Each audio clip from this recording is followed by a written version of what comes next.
Bun മസ്കയേക്കാളും ഞെട്ടിക്കൽ ബിരിയാണിയെക്കാളും എൻ്റെ ഫീഡിൽ വരുന്നത് നന്ദഗോവിന്ദമാണ്. നെവീൻ്റെ ചിരിയും നന്ദഗോവിന്ദം ടീമിൻ്റെ ഭജൻസൊക്കെയാണ് എൻ്റെ ഫീഡിൽ വരുന്നത്.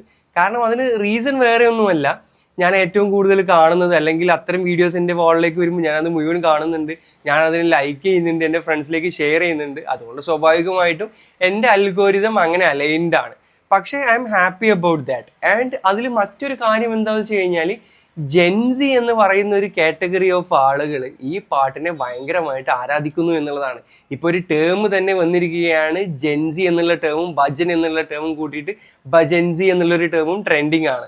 അതുപോലെ ട്രെൻഡിങ് ആയിട്ടുള്ള മറ്റൊരു പരിപാടിയാണ് ഭജൻ ക്ലബിങ്.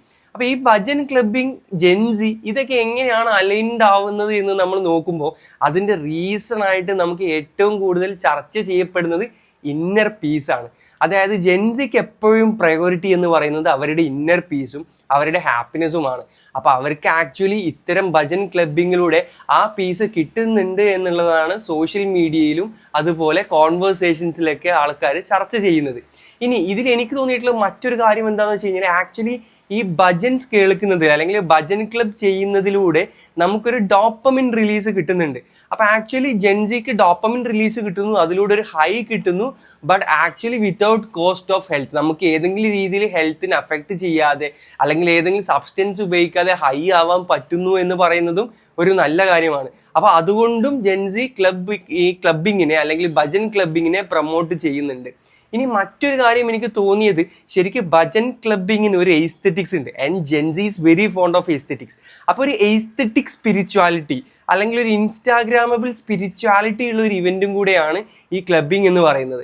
അപ്പം നമ്മുടെ നെവീൻ്റെ ചിരിയും നമ്മുടെ ഭജൻ ടീമിൻ്റെ നന്ദഗോവിന്ദത്തിൻ്റെ ചിരിയും ഒക്കെ നമുക്ക് എങ്ങനെ ആ പീസ് തരുന്നു, എങ്ങനെ അത് ഇൻസ്റ്റാഗ്രാമബിൾ ആവുന്നു എന്നുള്ളതൊക്കെ ഇതിലൊരു റീസൺ ആണ്. നോർത്തിൽ ബാക്ക് സ്റ്റേജ് സിബ്ലിങ്സ് ട്രെൻഡിങ് ആവുന്നു, അതുപോലെ കേരളത്തിൽ നന്ദഗോവിന്ദം ട്രെൻഡിങ് ആവുന്നു. ഇപ്പം ആകെ മൊത്തം ഒരു ഭജൻ ക്ലബിങ്ങിൻ്റെ സമയമാണ്.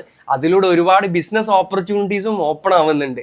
പക്ഷെ അൾട്ടിമേറ്റ്ലി MG ശ്രീകുമാറും മാർക്കോസും യേശുദാസിൻ്റെ ഒക്കെ ട്രാക്ക് പണ്ട് നമ്മൾ കേൾക്കുമ്പോൾ അത് തന്ത വൈബായിരുന്നു. എന്നാൽ ഇതത് ട്രെൻഡിങ് ആണ് എന്നുള്ളതിൽ ഒരുപാട് സന്തോഷമുണ്ട്.